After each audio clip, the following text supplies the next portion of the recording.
What's up, guys? Welcome to episode 5 of the Cage Talk podcast. We're going to do something a little bit different tonight. So I've got my best friend from high school. My dad's got his best friend from high school, and we're going to make our all-time baseball teams. So how it's going to work is we're going to draft just nine position guys. So the full 8 position guys, the pitcher, a DH, and a closer. So it's going to be 11 total picks. We're going to rotate picks, and then we're going to let you guys grade who had the best draft. So I'm going to introduce them first. To my right, I have Taylor Westbrook. He's been my best friend since I was 14 years old. Taylor, say something. What's up, guys? And then, Dad, you can introduce Aaron. And joining us from Indianapolis, Indiana, is my childhood best friend from high school that I've known since about 15 or 16, I think, is Aaron Leach. That's about 100 extra pounds. We love that. So we've got a little bit of a different event today, but it should be pretty fun. So what we're gonna do is we're gonna flip a coin to decide who's got the first pick. Before we do that, though, do you want to give the rules? Okay, yeah. So your rules. So we're gonna do, like I said, we're gonna draft 8 position guys, a starting pitcher, a DH, and a closer. So the rules of the game are the position guys that you're drafting, they have to have played the majority of their career at whatever position they're taking. So that's going to be a little bit of confusion when we pick some guys that maybe the general audience thinks a different guy should have gone there. There's a couple rules in there that we can't double up at positions, and we can't just pick an outfield full of center fielders. And then as far as starting pitchers goes, that's pretty straightforward. And then DHs, same thing. So we're going to pick guys that the DHs were primary DHs during their career. So it's not just going to be guys who played a couple hundred games at DH. It's going to be guys who spent the majority of their career there. So, do you want to talk about your thought process when you were putting this together? Yeah. You said? So for me personally, I tried to relegate my team and my picks, or our team and our picks, to guys that I've seen play. So if your baseball card or your baseball reference page is in black and white, you're not going to be on my fucking team. That's not who I'm picking. So I think Taylor's on the same page as that. We ain't having it. No, we're not having it. So I think it's a different brand. I think it's a different game of baseball now that we're moving forward. So I tried to keep my caliber of athlete geared to as modern as possible. So I know and Aaron and I have some discussion yesterday, and we're just going to pick who we feel are the all-time greats. So you're going to have some black and white. You're going to have some modern play. No HD shit. No 4K. You're going to have stuff where the picture's fuzzy. And our team is gonna kick y'all's team's ass. No, if you were having to send telegrams and telegraphs and all that stuff back in your day, I don't want it. We might have some players from the MySpace era. Oh my gosh. The top 8. So we're gonna go ahead and I'll let the Boomer Squad pick. Aaron, call it. You want heads or tails? Call it. Taylor. Okay, go ahead. Siri, flip a coin. It's heads. Oh, sick. Hey, I protest. This is bullshit. No. Right away, we don't even have a quarter to flip. What the fuck? No. Siri, What kind of shit are we doing here? This is 2020. I wanted our. You guys know what a quarter is? I wanted our coin flip method to reflect our modern progressive method that we're going to pick our teams. That's right. So, Holy shit! All right, go ahead and take Barry Bonds with your first. With pick. I don't know what you're talking about. With our first overall pick of the 2020 Camacho Westbrook Leach draft, the Angel Camacho III team selects Barry Bonds as 1-1. I don't think I have to justify that to anybody. If I have to justify that to anybody, feel free to Instagram message me, call me, text me, whatever you want. But regardless of however many needles he stuck in himself or pills he ingested, I want him on my team. That guy could really hit. Allegedly. We don't want to Yeah, get I was sued. about to say, I'd like to make a point there. He didn't know if he took something that was illegal, and never came out that it was proven that he knew that he was taking something. So I like the pick, and I think he got better with age, and his head got bigger, and his muscles got bigger, and that's always happened in a very natural setting in baseball. He had 500 stolen bases in his career, and I think 499 were like his first 15 years. Yeah. So I mean, he was a 298 career hitter, 762 homers, just shy of 3,000 hits, 2,000 RBIs. I mean, on base percentage in the mid fours, 444, seven-time MVP, 8-time Gold Glover. I mean, like, I know that all the baseball purists are going to keep him out of the Hall forever, and they're going to do the same thing with Pete, and they're going to do the same thing with Shoeless Joe. But I think there's a definite case to be made for the Hall of Fame, obviously. Like, I think they have a 5-year waiting period between retirement and allowing regular guys to get in. I think maybe they should take it to a 15-year maybe waiting period for the guys that have asterisks next to their name. But it's just a thought. They probably won't ever do it, but that's just my 1.5 cents on that. Yeah. I think it's a good pick, man. I don't, personally care. I told you guys yesterday, I think they should have a steroids vending machine in the on deck circle, and they should let everybody pop them before they take at bat. So I don't really care. I think he was an outstanding player. He's probably the best player I ever saw in my lifetime. That's only covering 40 some odd years, but it's a good pick. I think it's a really good pick. All right, Aaron, you want to do the honors for our pick? Well, I guess we can use Buddy's strategy, and now we can ignore left field. Yeah, let's start with center field. I thought your pick there was the right pick. Yeah, Willie Mays, no question. So 302 career average, 660 homers. That puts him at 4th all time. 3,283 hits, 3,283 RBIs. That's our center fielder and our first overall pick in our draft. I think that's as common sense as common sense gets. I think I don't see a bad argument against it, other than the fact that I think I've been called Willie Mays Hayes trying to catch outfield or pop-ups in my time. But no, I think it's great. I don't think there's anything bad about. There's not gonna be anything bad about any of these picks, but especially that one. Yeah, No, I think a lot of people consider him the greatest player of all time, and he's certainly in the argument. So I like our first pick. So with our next pick, I'll let Taylor announce it. We're sticking with the steroids theme. Yes, I was about to say we're staying on the steroid train. With the second pick, we are going to select shortstop Alex Rodriguez. Aaron, what do you think about that pick? Oh, he's a shortstop or he's a third baseman? I don't know how many games he played. He's a shortstop. He's a shortstop. Over 1,200 at short, and he had just under 1,200 at third. Finished the career at third, but okay. I mean, if you're gonna go roids, then yeah, he's up there in the top of the roids guys. 3,000 hits, 600, almost 700. He literally finished 4 homers shy of 700. 295 career average. I mean, you put it, and I personally, I don't like the guy. Like I don't like him. Like he's I don't think he's a likable guy. I think just like the rest of the guys, he's a liar. I don't like it. But if I wanted a guy to play shortstop for me, that's the guy I'm gonna pick. I like him, and I like his girlfriend. we like that. I think that he's gotten a little more likable after his playing career now. So didn't like him, Red Sox fan. Loved when Veritek stuck him with the glove. But do think he's a lock for our team. Aaron, what position do you want to target next? Yeah. I don't know, man. I think like you want to start an argument about right field? Yep. Then why waste time? Yeah. So Aaron's top 3 rankings for right field are Babe Ruth, Hank Aaron, and Frank Robinson. Oh my God, here we go. And mine aren't far off. So I ranked Hank Aaron first, I ranked Babe Ruth second, and I ranked Roberto Clemente third in my rankings. Okay. And so, my argument against Babe Ruth is, even though I ranked him in my top 3, was he was hitting 65-mile-an-hour fastballs. Okay. Obviously, he hit a lot of home runs, but I'm not of the same mindset of Buddy is if you have a black and white, baseball player card, you should be on my team. I just think, to me personally, and this is going to get a lot of reaction, I think it's the most overrated baseball player in the history of the game. That's your stance? That's my stance. And again, I say that, and I'll remind you guys, I did rank him in my top 3. He's talking about. I would just personally I would take Hank Aaron, and I would take Hank Aaron first before I take Babe Ruth. That's just me. Aaron, I want to hear you guys. I want to hear your opinion on this. I want to hear you defend yourself. So my thing about Babe is, he was hitting 65, but there's like 6 or 7 seasons where he had twice as many homers as the number 2 guy.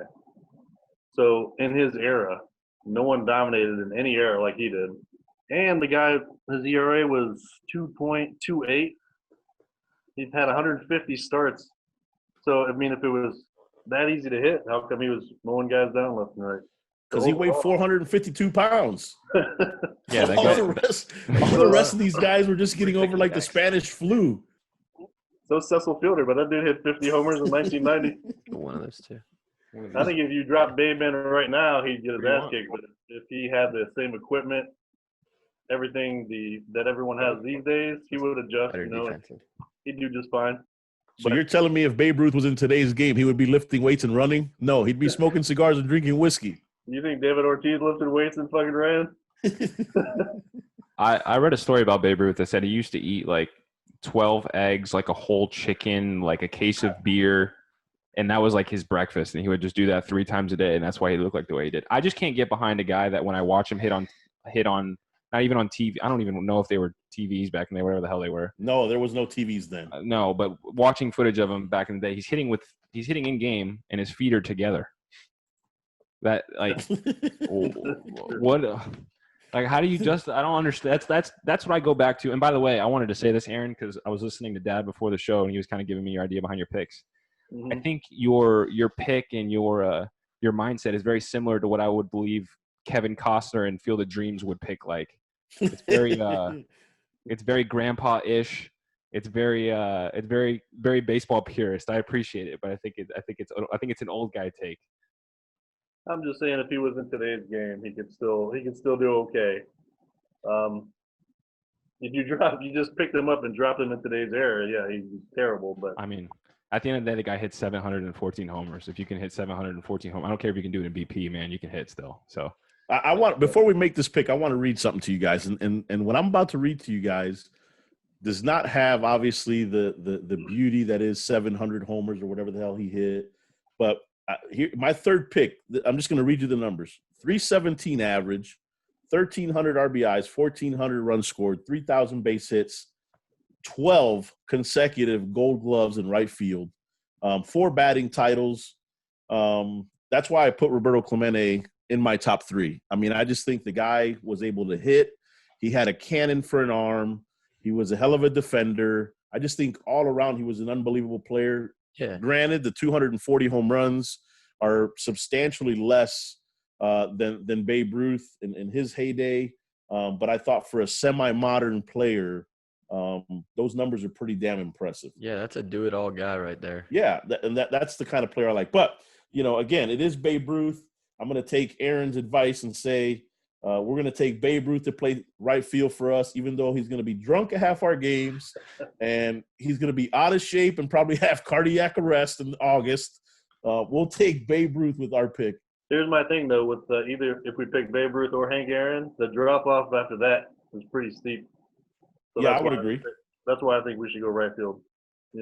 If you're in a normal draft, you go right field now because the drop off's pretty big. I'm going to throw you guys a very large curveball when I pick my right fielder, but We're going to take Before we Babe Ruth move then. on from right field, All right, can we Babe talk Ruth. about the good right fielders playing right now? And if we were to do this in in right field right now. 10 and 15 years, Who are think they? about Aaron Judge, Mookie Betts, Christian Yelich, guys like that. Right field's is in good hands right now. As far as current players. I think you can.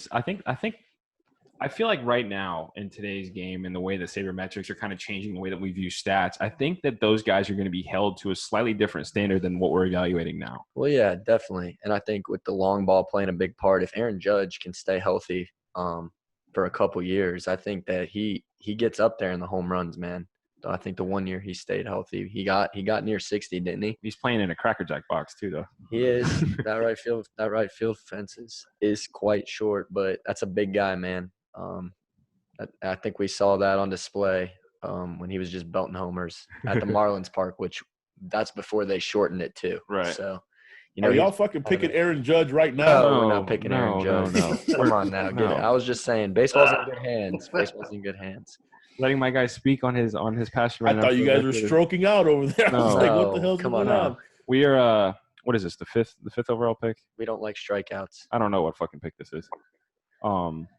We're on our third pick. We're on our third pick. And with our third pick, we're gonna go ahead and select Ivan Pudge Rodriguez to be our to be one of our battery mates.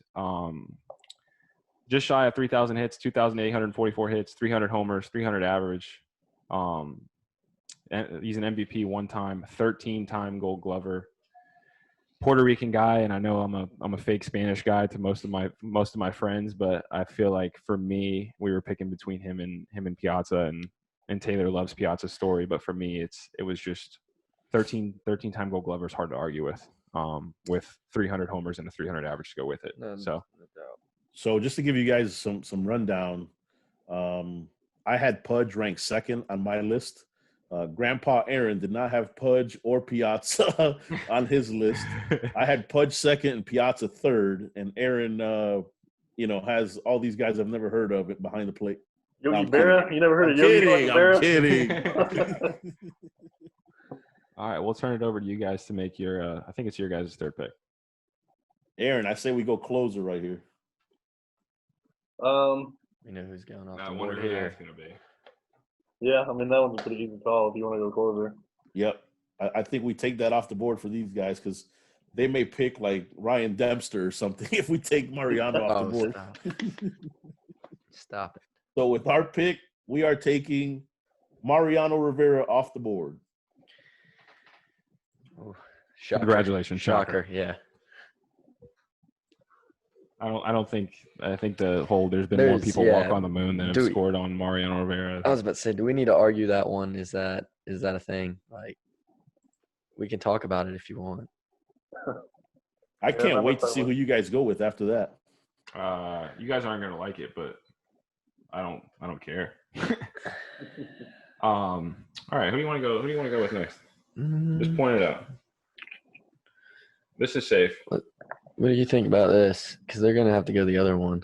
Yeah, who do you want? You want to go? Yeah, let's do that one. We're gonna continue with the steroid. Yeah, we're just jumping right on the steroid. Our team mascot's gonna be a syringe. That's we are going to select with our fourth overall pick, David Big Papi Ortiz. That's who we're gonna take as our DH.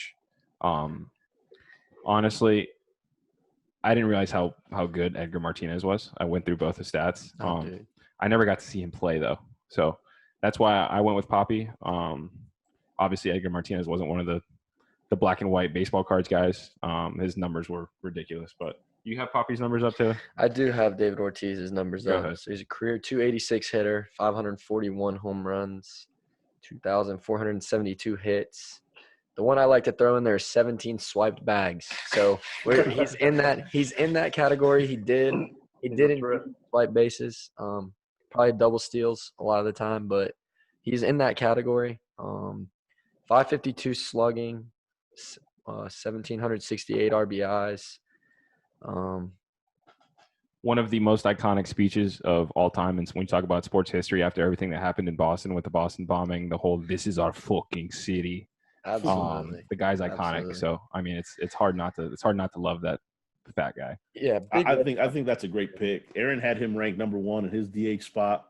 I had him ranked number 2 in my DH spot, and I love Edgar Martinez, but I have Edgar Martinez ranked 3rd on mine, and then Aaron has him ranked 2nd on his. Well, I guess I'll hear your number 1 when you guys make that DH pick. I guess. Yeah, me and Aaron will be arguing over Edgar Martinez and Frank Thomas. Okay. I love that pick right there for us, the Yankee killer. Yeah, I'm about anybody that wants to kill the Yankees. Yeah. Shout out, John. Aaron, where are we going next? Yankees fan. I don't know. Where do you think the biggest drop off between like 1 and 2 is?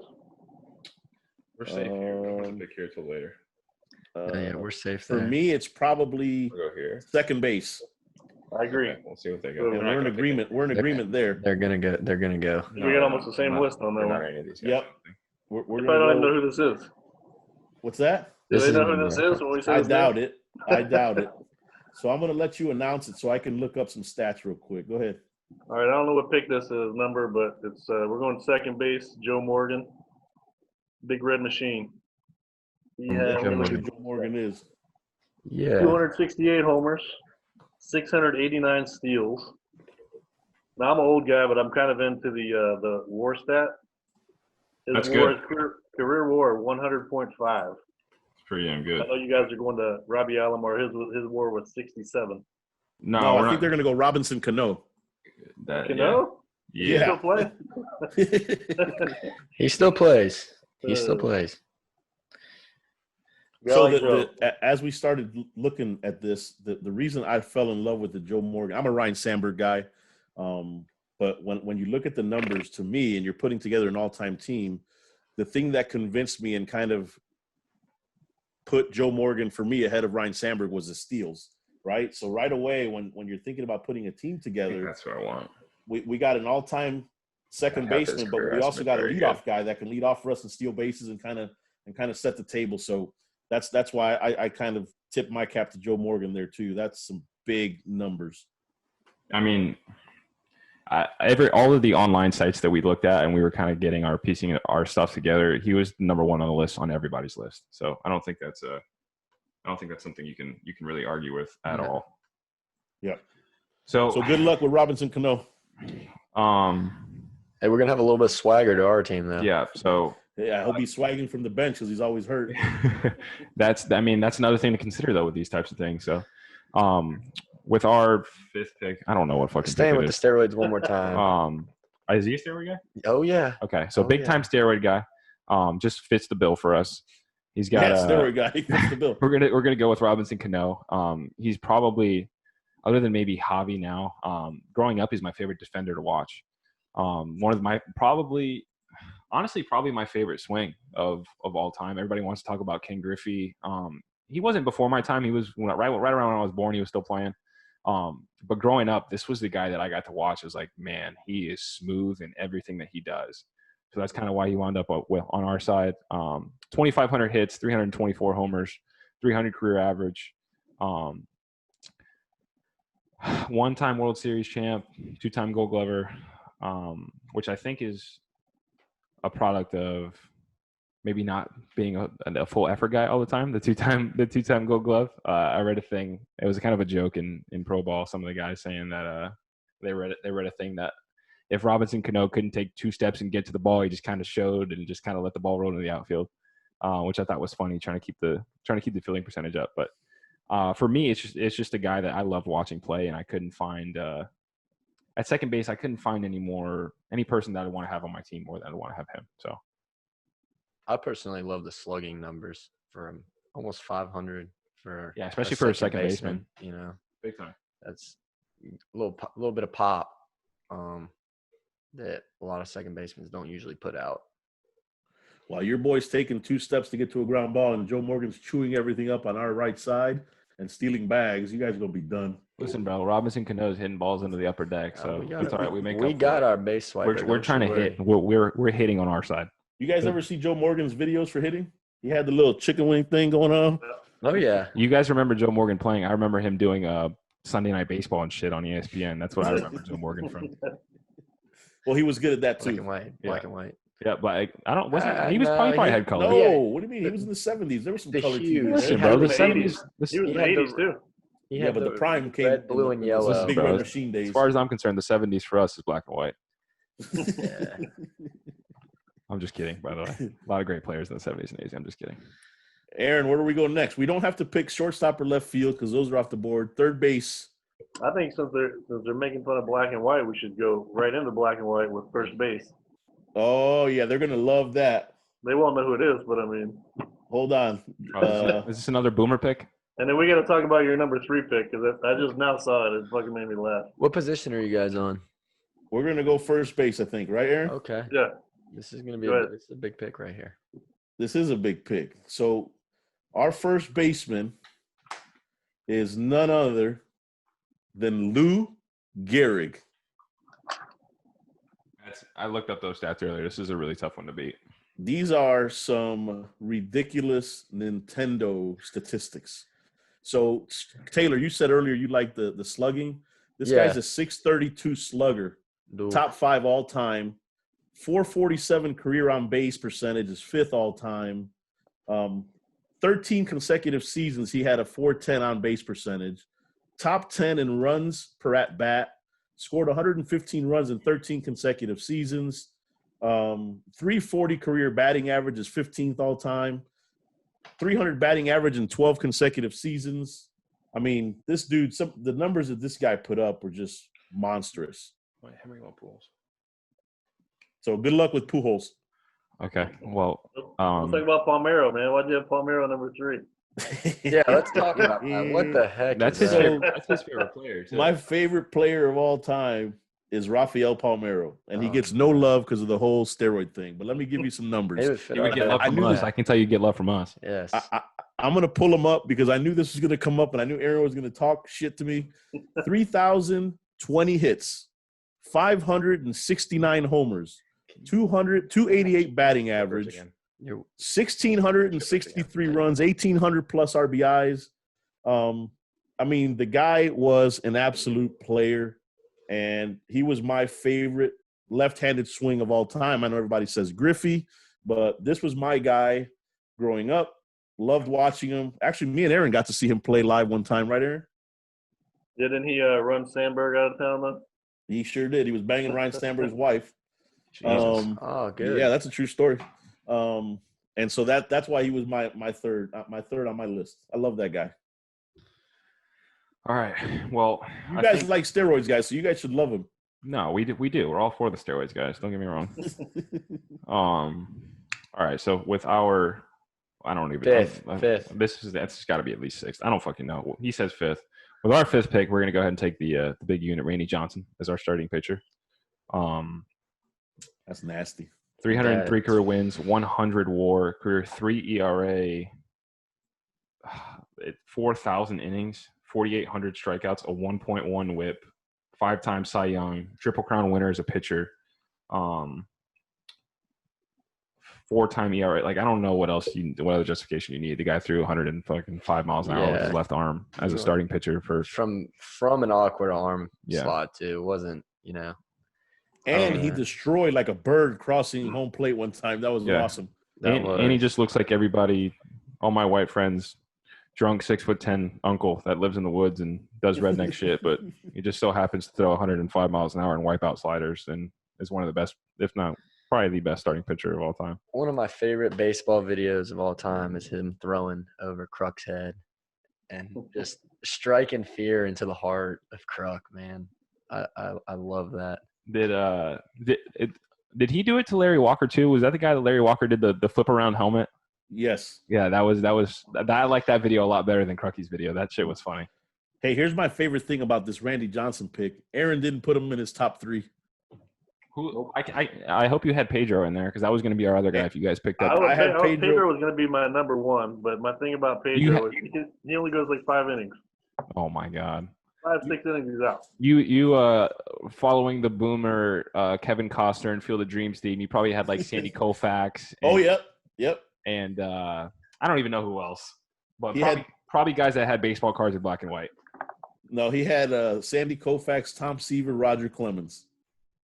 Was Seavers in color? Yeah, Seaver was in color. He was in the 80s, man. Honestly, I don't even know when they started printing shit in color. I'm just saying. I'm just spewing bullshit right now. I had Roger Clemens, Pedro Martinez. I did have Randy Johnson third on my list. All right, so it's on you guys. Aaron, we got third base, shortstop, left field, Best lefty of all time. catcher, and pitcher. Well, they picked everything except third, so I think we should go third right now. Okay. And then everything else is like left over for us. So. Yeah. This is what interesting. We got third? Oh, yeah. My top 3 at third base was George Brett, Mike Schmidt, and Chipper Jones. I just want to say that you guys were much more informed than we were. We didn't have top 3s and everything. We're kind of debating right now in between picks what we want. I can't leave my guy off my team ever. Aaron, who do you have on your top 3 for third baseman? I got Mike. We got Mike Schmidt number 1. You have him number 2. We both got Chipper number 3, and I got Matthews for number 2, the Braves third baseman back in like the 60s. Why do you have Brett above Schmidt? Well, The Pine Tar thing. number one is a 305 batting average over 21 years. Pretty fucking ridiculous. 3,000 hits, almost 1,600 RBIs. Well, everybody on this list has 3,000 fucking hits, though. I know, but I mean, he also hit 305 compared to Schmidt's 260 something, 267. Yeah, but I can relate to 267 more than.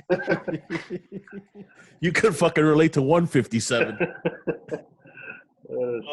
But that was the biggest thing for me was, 13 All-Star games for George Brett, 3 Silver Sluggers. Just he was a really good player. Now Mike Schmidt obviously is another one of the guys that I really like too. He had 6 Silver Sluggers, 3 MVPs, 12 All-Stars. So I think either way we go here, we're going to have a really good third baseman. I just gave George Brett the edge because of the overall average.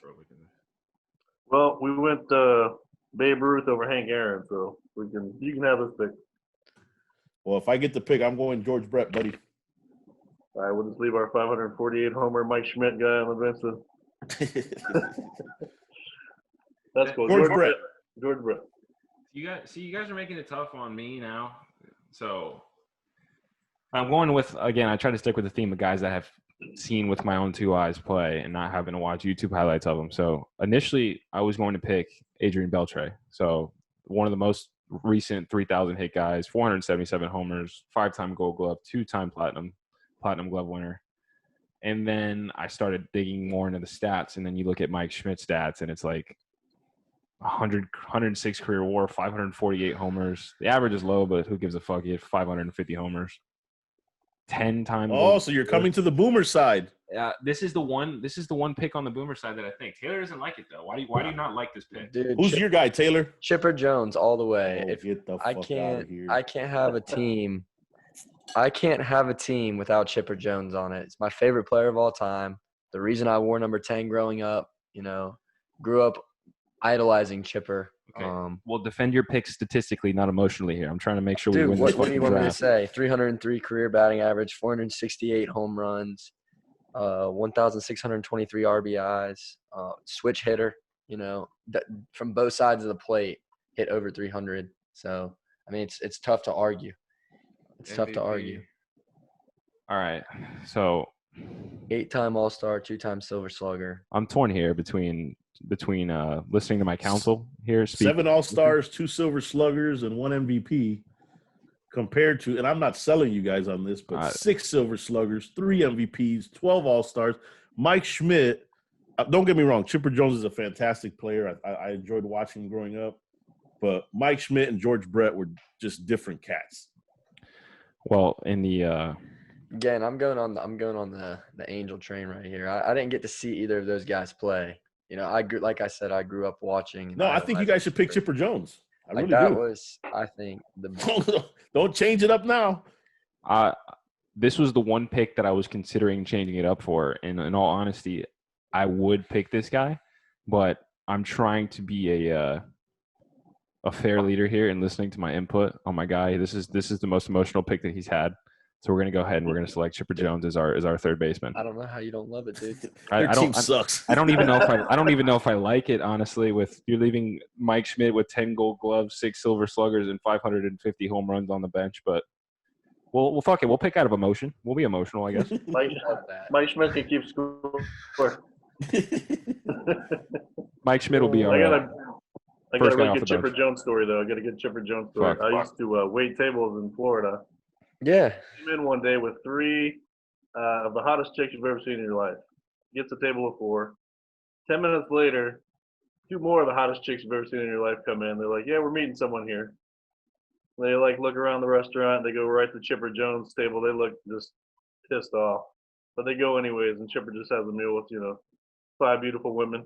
They don't know any. I don't know what he was doing, but I mean, right then I was a fan. He was chipping. That's what he was doing. Yeah, we love that. Chipper Jones is a good old boy, man. Retired, and went off. I'm sure went and found him a tree stand. Buddy can relate to that. I got to go see him play in his final year. So listen, this is one of the few times I've been upset with my mother in my lifetime. So we went to Atlanta. We were playing in a tournament, East Cobb.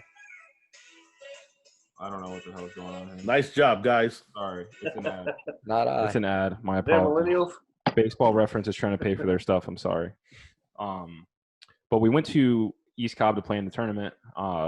We were still there. Mom took me to a game. It was Chipper's last season, so we got to watch Chipper play. And they were winning the game. And this was when Craig Kimbrell was kind of becoming Craig Kimbrell. And I could not convince my mother to watch this guy throw 100-mile-an-hour BBs to finish a game, and we left early. And that's one of the only times that I've been mad at my mom in my entire life was not unfortunately. allowing me to see Craig Kimball throw seeds at the. I don't remember who the fuck they were playing. It doesn't matter, but I was upset. Off tangent, like a little bit off topic, but talking about BBs and the Braves, I went and watched a game 2 years ago. Kenley Jansen, nine pitches, 3 strikeouts, immaculate inning. I got to watch that live, so that was pretty impressive.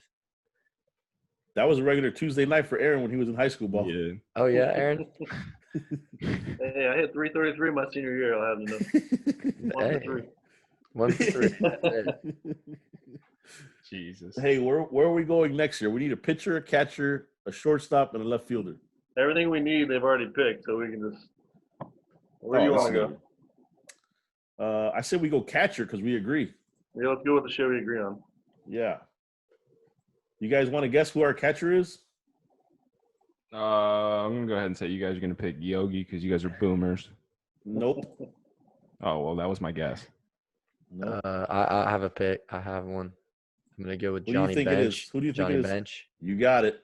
Yeah, I was about Johnny to say Bench. if you're gonna leave Johnny Bench off this list, I'm gonna be a little disappointed. But No, we agree. so I had a feeling that one was coming. I heard Aaron say Yogi Berra earlier, but if it what Angel picked him, and I said if it's not Johnny Bench, it's gonna be.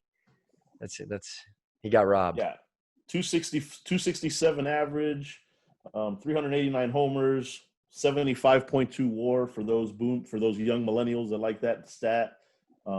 National League Rookie of the Year, 13 All-Star games. The guy was just an absolute monster. One of my favorite stats, Johnny Bench stats, was that he had 22 homers in 11 seasons. And that's pretty cool because back then there wasn't a lot of catchers doing that. And so that's one of the things that I really looked at and thought, wow, that was a really booming number. He also had 45 homers in a season and 70 and 148 runs batted in and was a good defender too. So that's a really good pick for us. I mean, you can't go wrong with it's Johnny. Aaron, another big red machine catcher. What do you think? Aaron's a Cincinnati Reds fan. Oh, Oh, Aaron, come on. So man. yeah, Johnny Bench, you missed out on the 10 gold gloves. You didn't mention that either. 10 goals. That- I was leaving I something on the did bone say for you there. Great defender there. Yeah.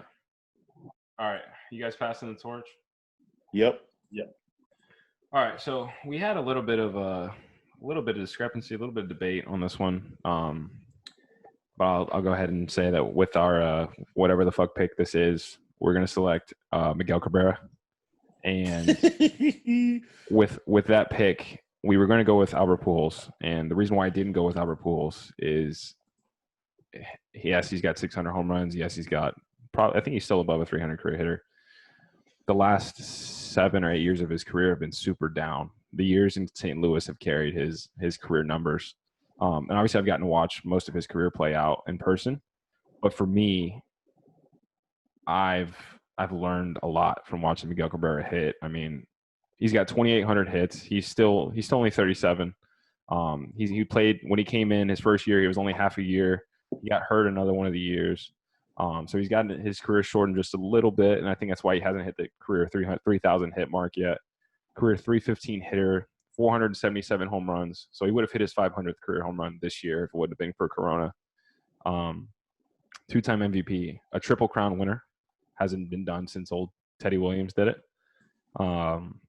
It's for me, it's always the guy that I looked at growing up, and I was like, man, that's the swing, that's the right-handed guy that all of us just love to watch hit. So for me, it was a pretty easy pick.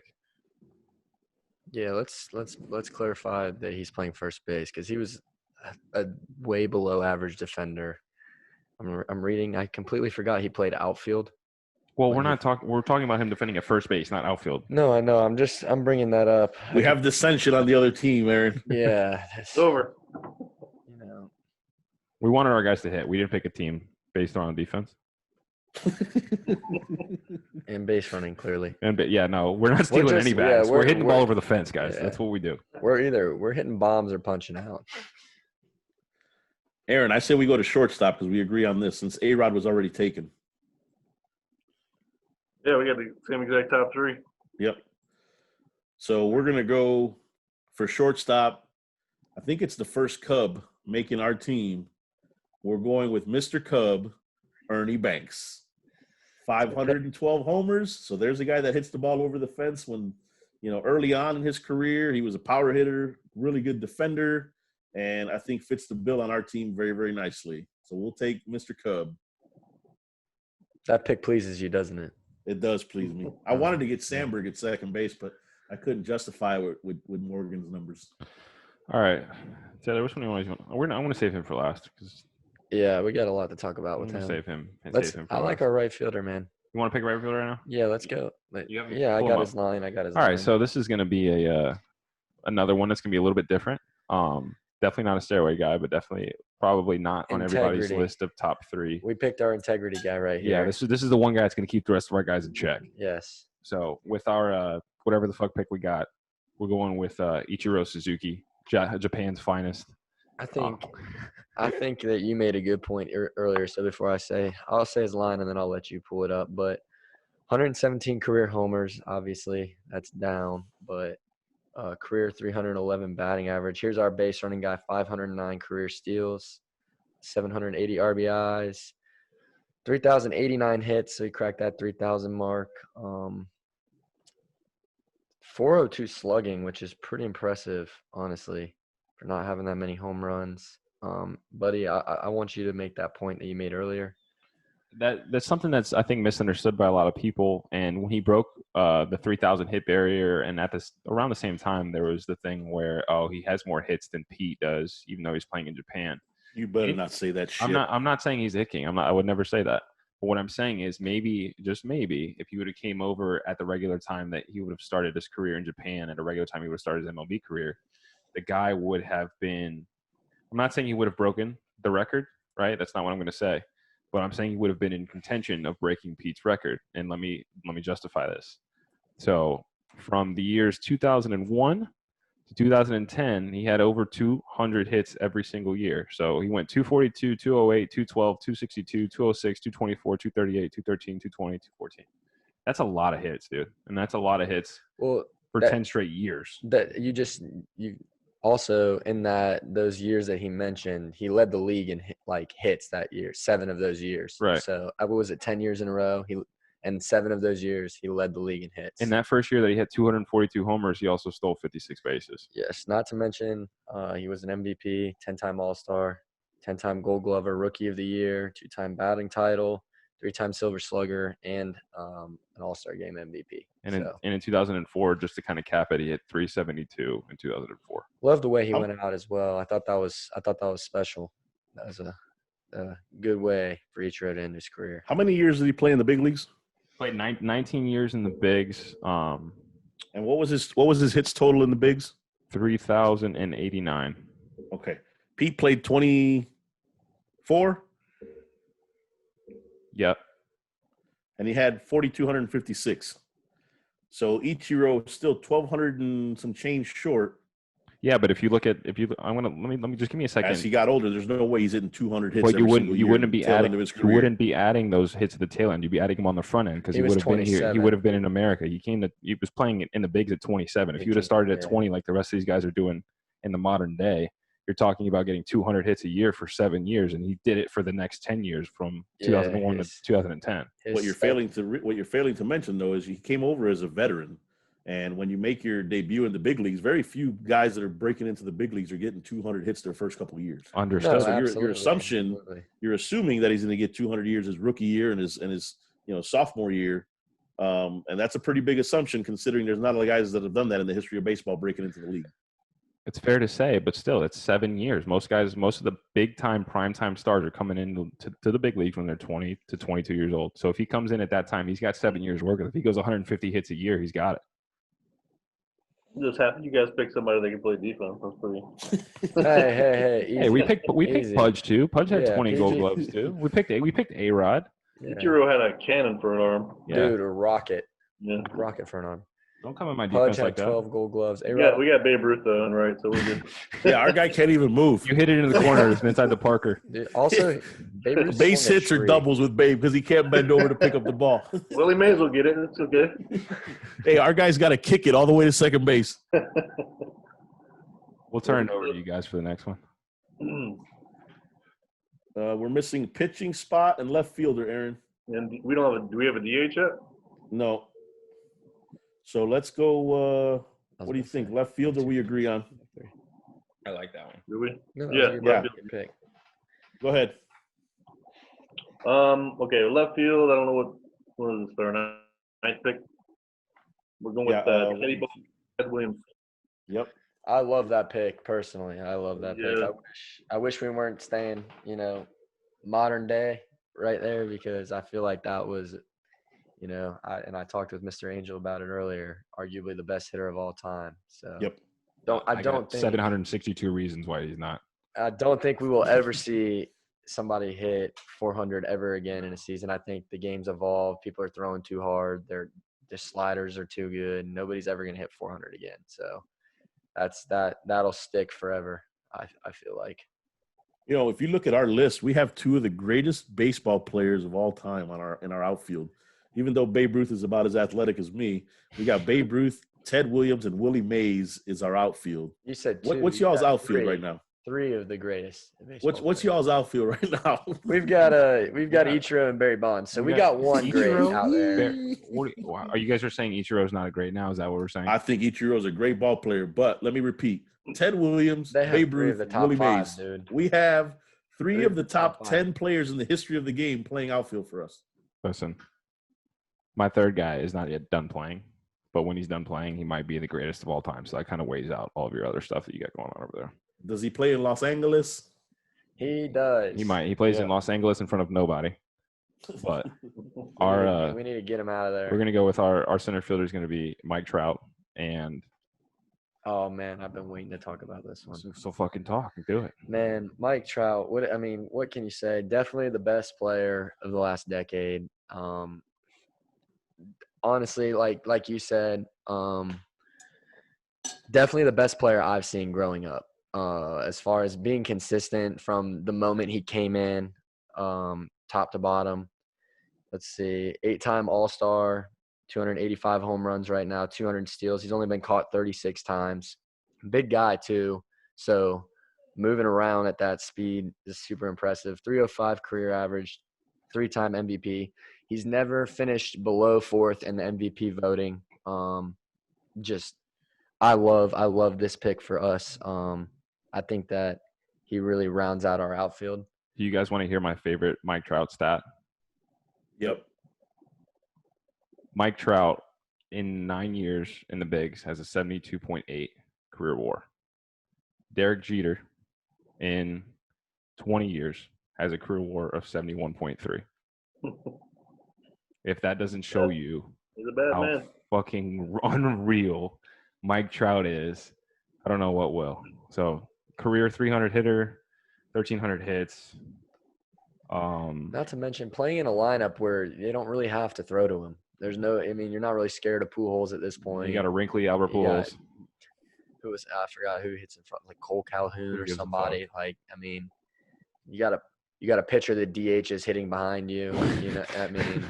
Nobody's. They're not going to throw to you. You're pretty much the only person that can, do some damage. It's one of the holes that you could. His line's impressive. One of the holes that you could poke in this pick is the defensive ability. So for as athletic as he is, for as great as he is, there isn't a Gold Glove yet to show for it. Yeah, so, but it's still a freak defender. Dude. No, a freak athlete in general, and I'm not saying anything about it. You're playing at a time where there's a lot of really athletic guys running around out there, but if there's one hole you're poking him, it would be that.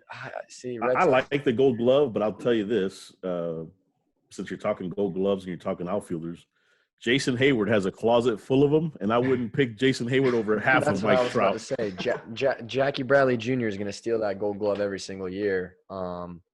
But Jackie Bradley Jr. might as well go up there with a wet noodle as his bat. Like, I don't think my man's hit above 210 in the last 3 seasons. So, and he was hurt last year, and obviously you have the Corona year. So I struggled like at the thought of this when he's said and done, and guys are going to look at, he's 50 home runs short or 60 home runs short of whoever he's supposed to catch, and then you're going to look back on it. He missed a year and a half, 3/4 of a season the year before, and then had the Corona year. So it's like you're cutting in right in the prime of this guy's career. So That's what's so great about Ted Williams. He missed like 2 straight years with the World War. The World War. He was literally over there fighting a war. him.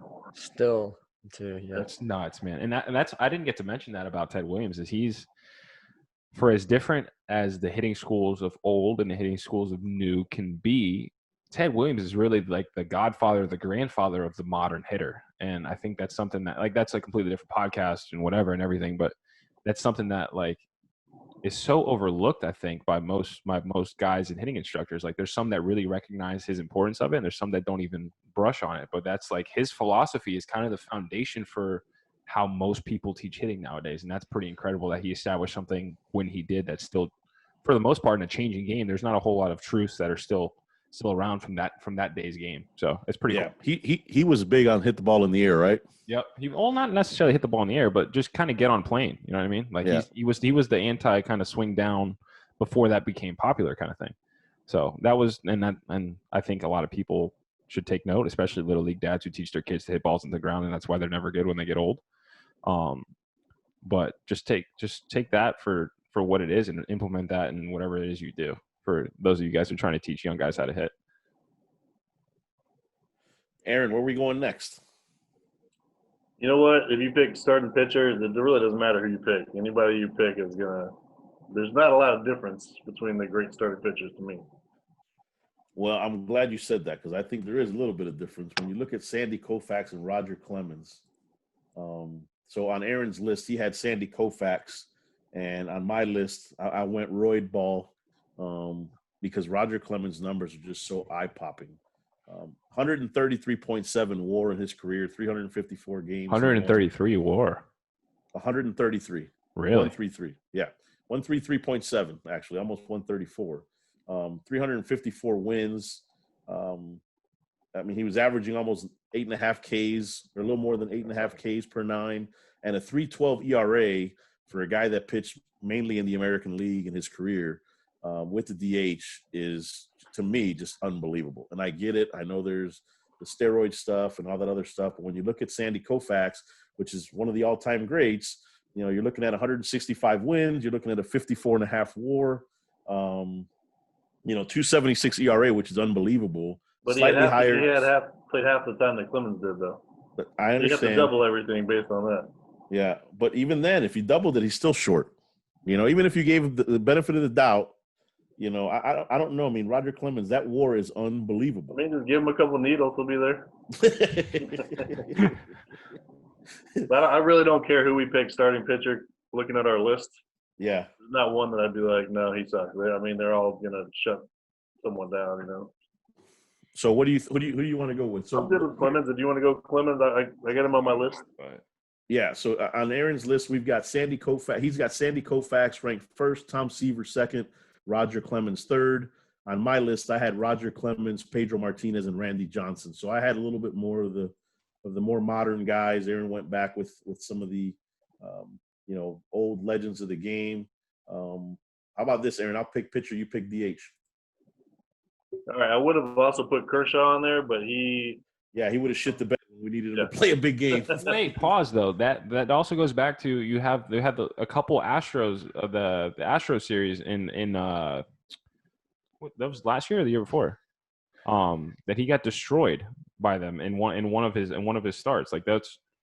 He also got destroyed by my Cubbies in 2016. Right, but we're not smart enough to call signs, so it happens to him before the Astros were stealing signs. No. I think Kershaw's a great pitcher. That was different though. He threw 68 breaking balls and they didn't swing and miss at one. I'm just saying.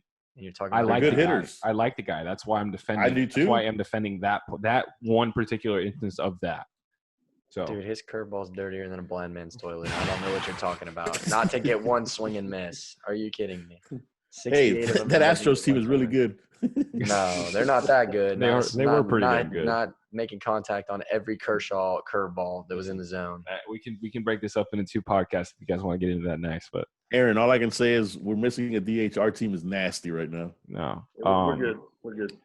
So with our we have 1 pick left. We have 1 guy left, 1 slot left to fill.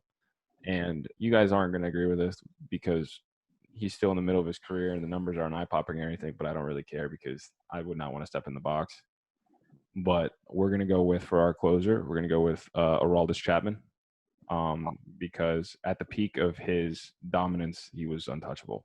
He's 2.2 career ERA, 273 saves, 500 innings pitched. He put the Cubs bullpen on his back and carried them to a World Series. To say, you have to respect I him. don't think there's any, like, for me, we looked at Trevor Hoffman. Trevor Hoffman had just over 600 saves, 601 career saves. But for me, as a baseball player still, my justification was, would I rather hit off Trevor Hoffman or would I rather hit off of Aroldis Chapman? And the answer is I would rather hit off Trevor Hoffman, so that's why we went with Aroldis. I don't think that's a terrible pick. I think considering the guys that are left in the closer role, you have Trevor Hoffman. Dennis Eckersley is kind of a guy that kind of goes below the radar. He had almost 200 wins as a starter and then almost 400 saves. I didn't get to see him play, though. That's why we didn't consider him. Yeah, he was kind of John Smoltz before John Smoltz was John Smoltz. Right. And then my guy Lee Smith, was a good closer. But I think I like the Aroldis pick. I mean, I don't think that's a bad pick at all when you think about closers, an intimidating guy and coming from that left side and throwing the way he throws. I don't think that's bad. I mean, I don't think he's Mariano Rivera, but it's a good damn closer. We didn't get to pick him, though. So, I know. And I also want it to be known that that's why I'm saying our closer's better. we don't have the highest caliber of character on our side. So, yeah, you guys have a gang, is what y'all are. I don't. We are. we got Ichiro and Chipper to keep him in check. Yeah, we have two guys that I think are high character. They're gonna have Ichiro and Chipper doing blow and doing steroids in like no time. We didn't pick them. We picked them to win. We didn't pick them to be Boy Scouts. So we'll leave it at that. I think all we got left is DH, Aaron. I think you guys got one pick left. I think we take this. We take the rosters. We put them in a simulated MLB The Show game and see what happens. We might punch 20 times. We're hitting 6 bombs. Not off Clemens, you're not, because he'd put it right in your forehead. So we're going DH. We got to go DH. Oh, by the way, Mariano Rivera, he's the only one to ever be unanimously voted into the Hall of Fame. Also big time, yeah. So, I mean, why? Why is it so hard to get in unanimous? Everybody in the whole game, he's the first guy. Yeah. Baseball writers are. I don't know. Yeah, but DH, you got the big hurt #1, and I got him on my list. And if you, I like that. That's sneaky. I like that. Is pick that the there. pick? Is that what you guys are taking? Big Hurt is our DH. And hell yeah! Look at his stats with Poppy. It's 521 homers for Poppy, 521 for Thomas. I mean, the 55 WAR for Poppy, 73 for Frank Thomas. It's just like, I don't know. Yeah, but Frank Thomas didn't say this is our fucking city. That's right. You win. Yeah.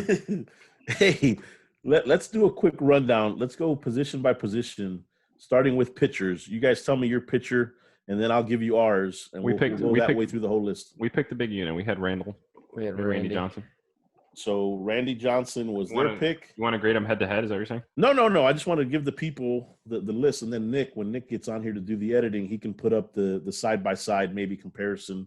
Okay. So they went Randy Johnson with their pitch, as their starting pitcher. We went Roger Clemens. So catcher for you guys. We Didn't took Pudge. throw in the same staff for a year? Or is that am I Who? hallucinating? No, those two didn't play together. They did not play together. We picked Pudge. I'm thinking of Kurt Schilling and Randy Johnson throwing for the Diamondbacks. Yep, for the Diamondbacks. Yeah. So they went Pudge Rodriguez for catcher. We went Johnny Bench for catcher. First baseman for you guys, buddy. We took Miguel Cabrera. We took Lou Gehrig. Yep. Second baseman. Robinson Cano. Sorry. Robinson Cano. We took Joe Morgan. Third base. Yeah, you guys can laugh all you want. I love that fucking pick. We took Chipper. Chipper Jones, the emotional pick for Mr. Taylor. Listen, I didn't. That's my boy, Jacksonville. I didn't want that pick, but I'm just being a good teammate here. Baby. 904. Oh I wanted Mike Schmidt, but I voted. I had a very strict set of rules for voting on this, and I didn't break them at all on this list. So we went George Brett. Shortstop, they went Alex Rodriguez, which I think is, again, understanding the whole steroids thing. I think he's one of the greatest players I've ever seen. We went Ernie Banks. Left field, they went Barry Bonds. We went Ted Williams. Center field, they went Mike Trout. Is that correct? Yeah. That is correct. And we went Willie Mays. Right field, they went Ichiro. And we went Babe Ruth. I was not going to pick Babe Ruth under any circumstance. These are two very different teams. That's what I was about to say. They're very, very different. Our team's better. Half your team is in black and white. Some of our and most of they're gonna. Hey, our team is in black and white, and you're gonna be black and blue when we're done with you. There's no shot. You drop all those black and white players into the modern day game, and we're gonna carve them up. Yeah, that's exactly what's gonna. You think Babe Ruth with his feet together in that drunk ass stance that he's got is gonna hit off of Randy Johnson? Get the fuck out of here. He said he saw 68 too. He's gonna see 168. 101 from the left side, lefty. Aaron, you better jump in here and defend your goddamn Babe Ruth pick. You'll throw 100 miles an hour, they can't fucking hit the fucking broads out of a barn these days. It doesn't matter. He'll swing at it. He's drunk. He can't see. Or fucking walk. Yeah.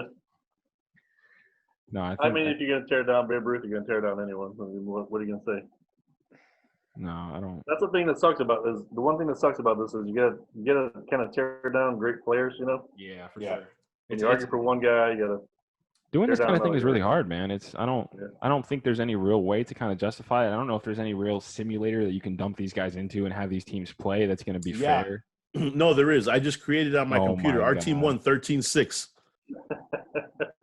Yeah, right. Your team would not score 13 runs off of Randy Johnson. Are you kidding me, dude? And Aroldis Chapman. All right, let's go down here. Let's go down the list real quick. It's not happening. Let's go down the list real quick.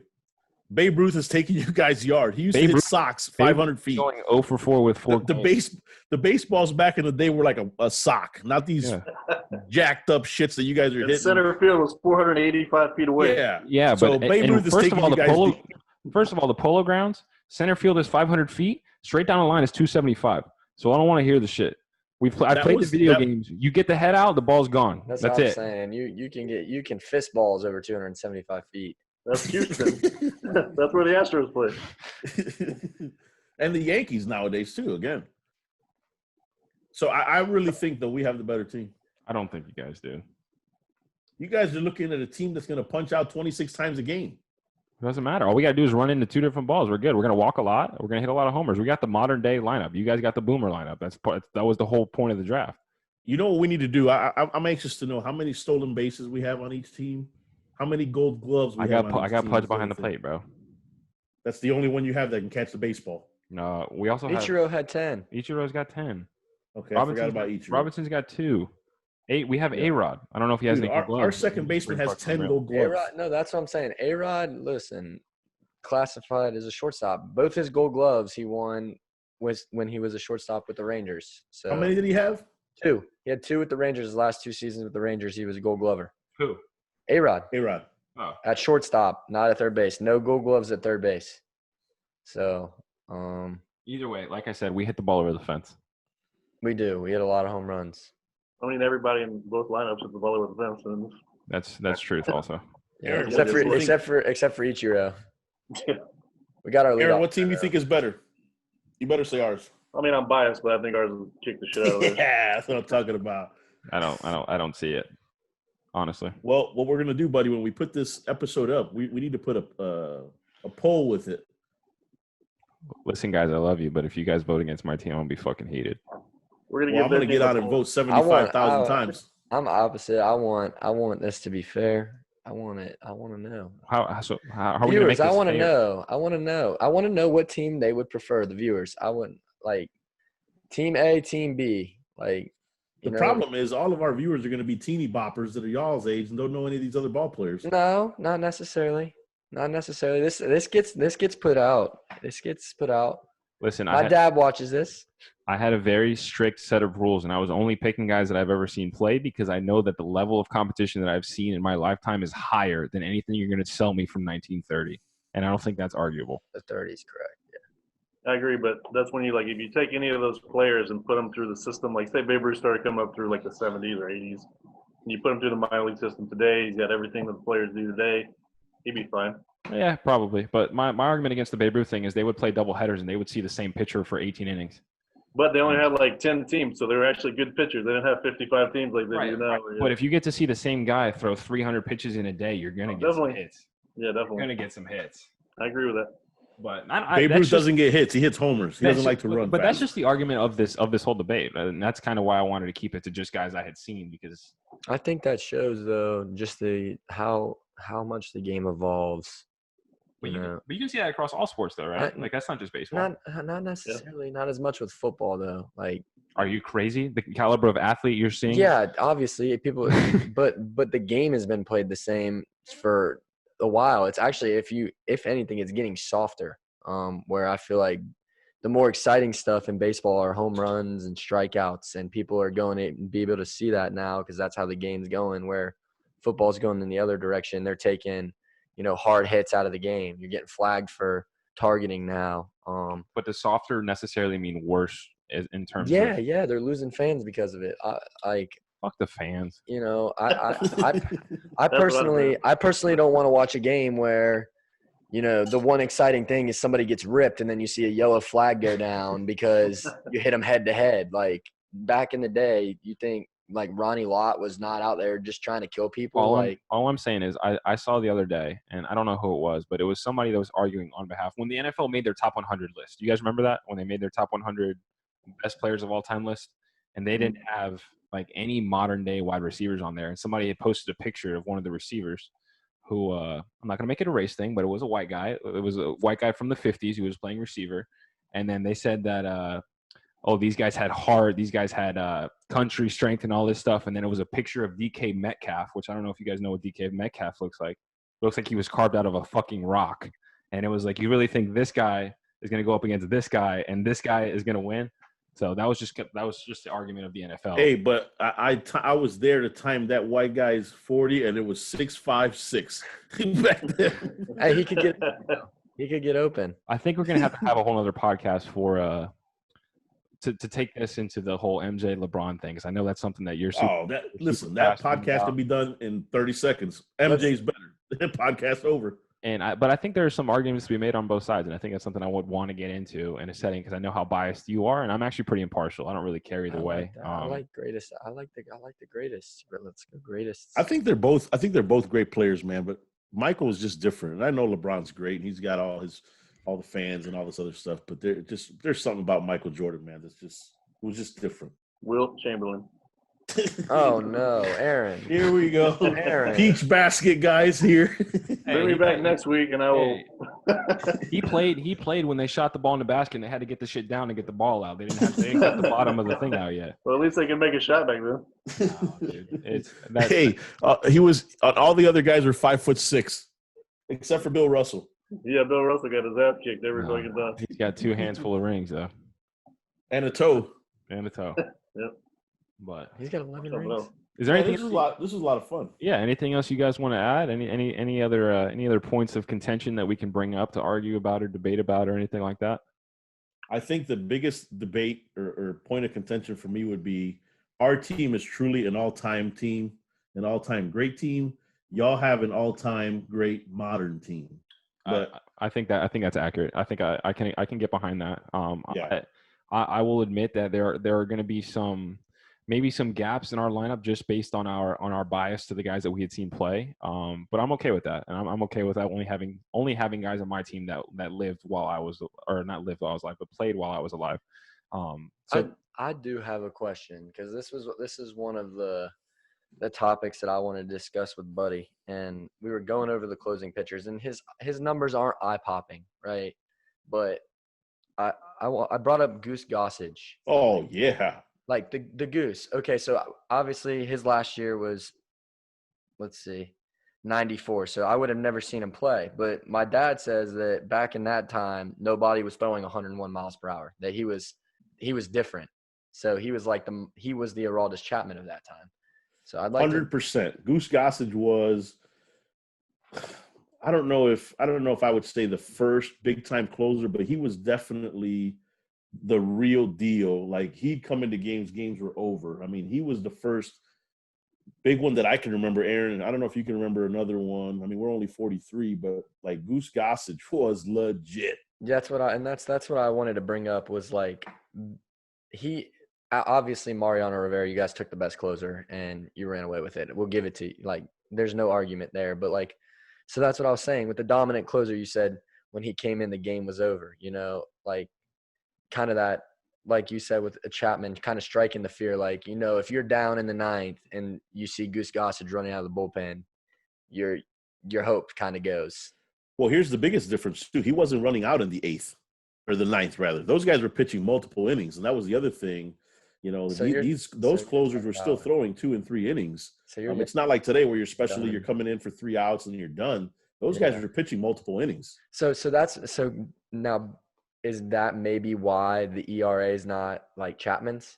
Because he's going multiple innings and absolutely Chapman's throwing 1. Absolutely. So guys like him, Bruce Sutter, Lee Smith, Dennis Eckersley, I think Aaron was more of a one inning guy, I think. Yeah, because La Russa, he just has those guys in their little roles and he sticks with it. But all the other older guys that you would consider closers were multiple inning guys. And so, yeah, Taylor, that's a great point. Like, I would have loved to have seen those guys' numbers had they gone to that specialization earlier on where they're only coming in for 3 outs. Yeah, because I'm curious, just because I looked into it and I saw it's an above 3 ERA, but that makes sense. If he's throwing 2-3 innings, why it would be a little higher. Yeah.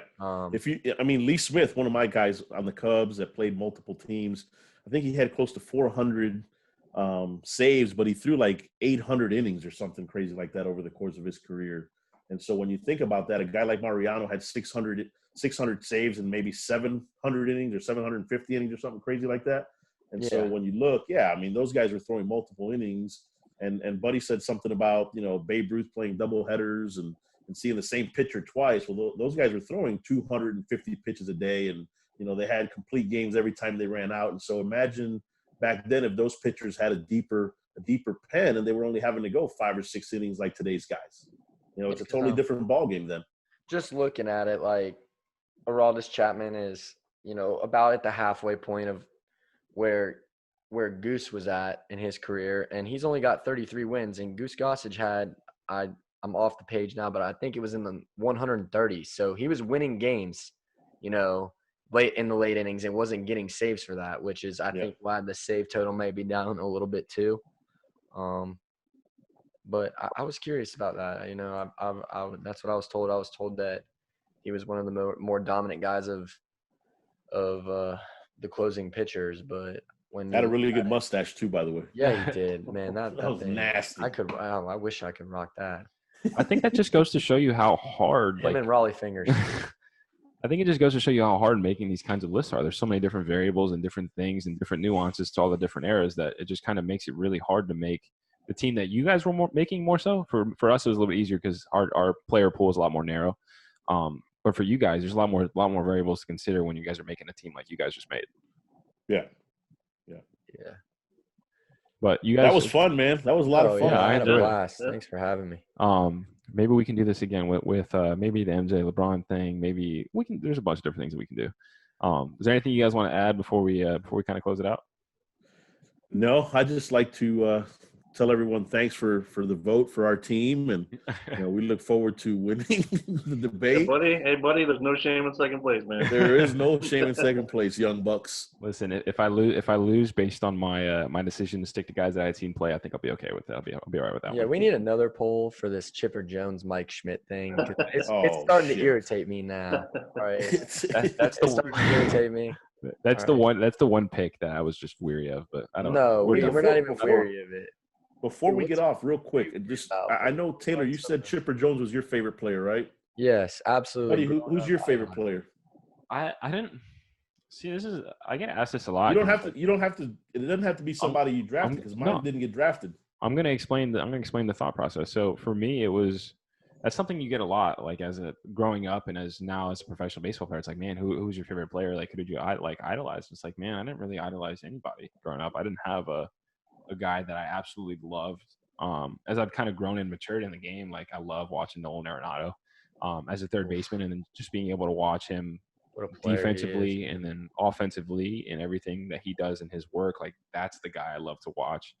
But I never had like a real player. Like I don't think I ever owned anybody's jersey. I think I had an MJ jersey. I think I had a Kobe jersey growing up. I don't think I ever had a baseball, like somebody's baseball jersey. I'm not sure. I'm not positive about that, but I don't think so. But for me, I didn't have anybody like that. I was like, man, that's my guy. That's my favorite player. I just have guys now that I like to model what they do and how they work and things like that. But I never really had a favorite player. Aaron, what about you? I don't think I know this. Eric Davis? Is it really Eric Davis? I believe you know it. Yeah, yeah. In the late '80s, Eric Davis was playing for the Reds, and he had like 3 straight years where he hit like 290, had 30+ homers, 100 RBIs, and like 50 steals. He had 1 year where he had 80 steals, and he was winning Gold Gloves. And he's one of the best all-around players you'll ever see. He's kind of like your Mike Trout today, but Mike Trout stayed healthy, and he's out there every day. Eric Davis went through injuries after that little 3-year stint, and he was never quite the same. But yeah, growing up, he was definitely my favorite. Yeah, I see that. I'm looking at the stats, and I saw he played. There was in a 3-year span. He played 89, 76, and 93. So he didn't get those full seasons. And my favorite guy is Pete Rose. I mean, that was my favorite guy. And you left Pete off your team. I did, and here's why. I'll tell you. I mean, I love the way he played the game. I love the intensity with which he approached his work. I like how greedy he was with his at-bats. You know, I read one of his books one time when he talks about how most guys kind of relax after getting their first hit of the day, and he was like, okay, got that one out of the way. Now I'm ready to get my second one. But the reason I left him off my list was when you look at the other outfielders on the list, Pete had 4,256 hits, but almost 70% of his hits, or 73% or something like that, were singles. And so when you put it in the context of today's game, you know, he was a contact guy. He was a high average guy. He was a guy that was going to get on base and work at bats, but he wasn't going to give you a ton of home runs. He wasn't going to do a lot of that stuff. And so when you look at today's game and you know, some of the other guys, you know, that played that position and what they were able to do, you know, the numbers kind of speak for themselves. You know, I love the guy. Now that brings up a good question for me is, so where did Pete hit in the lineup when he played? He was a leadoff guy. He was a lead. Okay, that makes sense. So I was about to say, if he was in your lineup right now, you'd think he would be your leadoff guy, or he'd have to flip the 9 spot back to the top because he can't hit in the middle of your lineup. The guys you have. The problem is, are you going to take Pete Rose over Ted Williams? No, absolutely not. But That's that was my question was. I'll take Barry Bonds over Ted Williams though. You did. We did. So in our lineup, like if I'm looking at our players that we selected, I would hit Joe Morgan leadoff in this lineup. That would be my leadoff guy. Yeah, let's almost go 700 steals. Let's close it with the lineup, like where you would bat them in the lineup. Oh my God, it's gonna take some thought. No, dude, 5 minutes. Well, I know Joe Morgan would lead off for us, Aaron, right? I would say fucking put him on cards, fucking shuffle it. You got the easy one right here. But if we're going through the exercise, I'd probably go Joe Morgan leading off for our team. I would probably go. That was me. George Brett in the 2-hole. I'd probably go Ted Williams in the 3. 3 lefties in a row, man. Yeah, that's true. And Chapman's gonna eat us up in the unit. Yeah, that would require a little more thought then. We have to space it out. I was just thinking based on the people here, but you're right. If we're going into a game, so maybe you go Joe Morgan, Willie Mays. Yeah, that doesn't matter, dude. It's just that would be sick, dude. That lineup would be incredible. Whoever you put in whatever spot is gonna look kind of goofy. You put Frank Thomas like 9 spot, right? No, in this lineup, Johnny Bench is probably hitting 9th for us. Maybe. You gotta put Poppy in there somewhere. Yeah. Dude, can you imagine if you were able to be a coach and that's the lineup card you had to fill out every day? I bet you fucking fill it out, don't you? It wouldn't matter, man. It's just like running an all-star lineup. Just run them out there. Did we bring up the Pudge? You guys would have to lead off Ichiro. Did we bring up Pudge's speed too? That was a catcher that could run back in the day. Pudge could run a little bit. I'm gonna look at that line. I don't know what the definition of run is, but fact check that. Pudge was quick. I would probably lead off Ichiro. Yeah, in your lineup, I'd probably lead off Ichiro. I'd hit Mike Trout second, probably. I would lead. Oh my God, I forgot he was on our fucking team. I would hit Ichiro, probably Mike Trout. That's Then you gotta go- that's a very modern day thing, right? Yeah, Is putting your best player at the second position. Pudge could Yeah, run. but that's only because two of the guys are top players, and the rest of them are just average. Right. So This now lineup, you're you got gonna have fucking Barry Bonds guys hitting, that can hit. you're gonna Yeah, have A-Rod or Barry Bonds hitting behind Mike Trout. I think that's pretty fucking cool. You know, Pudge could run a little bit, dude. He had a season where he swiped 25 bags. He had 127 career steals. So not yeah. a slow I hope he tries catcher. running on my 10-time Gold Glover. We're throwing his ass out. Well, ours is a 12-time. I don't think anyone's going to be trying any fucking steals. There's gonna be no running. Yeah, Joe Morgan. Yeah, you just lost Joe Morgan's little his statistics. He's getting chooched every time. He's gonna be heading back to the Dougie. I honestly don't know, man, how I'd write a lineup. I would have Ichiro and then Mike Trout, and then if you go A-Rod, Barry, and then Miguel Cabrera, Poppy, like Chipper Jones is batting last in our lineup. you're gonna have a lot of walks in that lineup. You're gonna have a lot of punchies for sure, but I mean, you're gonna have a lot of guys who are gonna put the ball over the fence. You're gonna have a lot of extra base hits. A lot of guys are gonna have to hit doubles to score runs because we can't run really. Well, we can't run if Babe's out of the bags. It takes 3 doubles to score, baby. Hey, that's what Jay used to call me. He used to call me a base clogger. So that's what a lot of my guys are, base cloggers. Oh, that's awesome. Well, that's cool, man. This was fun, guys. Thanks for joining us. And Absolutely. Thanks for having us. Yeah, for sure. But I buddy, appreciate. we'll have to get the poll up and see who wins. We'll get it up. I need that second poll, man. We'll get a graphic for you guys. So I you guys gotta can, know. So you Chipper guys can Jones or Mike Schmidt can make it. It's We'll make that bother a me. separate poll. If anybody that has 3/4 of a brain, I think I can tell you who's going to win that one. No, come on, stop it. We'll see. Stop it. But is that Aaron? You want to say anything before we go? No, the only thing I had to say was that, it just sucks kind of having to tear down certain guys to build other guys up. But, all these guys, it doesn't matter what order you put them in, they're gonna hit and do their thing. You can't really pick a loser in this case, except you guys did. Definitely. I before we go, I just want to say that anything that we said in the show, we don't mean any disrespect to any of these guys. These are obviously all-time greats. It's hard. Like, I encourage you guys to all sit down with whoever you guys love and try to sit down and do something like this. It's not easy, right? There's a lot of different variables and different things that you have to consider when you're making these teams. But absolutely no disrespect to any of these guys that we picked. Obviously, these are all-time greats. So thank you guys for making your Cage Talk podcast debuts. Hope to have you guys back. Absolutely. But for the rest of you guys, I don't know what we're gonna bring you guys next. Hopefully it'll be something a little bit more lighthearted. We're used to doing the serious, nitty-gritty, soulful talks, but we're trying to shake it up and do something a little lighter this time. But thank you guys for joining us. Follow up with the poll for us. I want to get all the polls, including the Chipper and Mike Schmidt thing. Yeah. That one's easy. I can tell you that one now. Stop it. But Stop it. Let the people speak. Let the people speak. But I appreciate you guys joining us. As always, peace, love, and positivity. Take care. Stay safe still. We'll see you guys next time.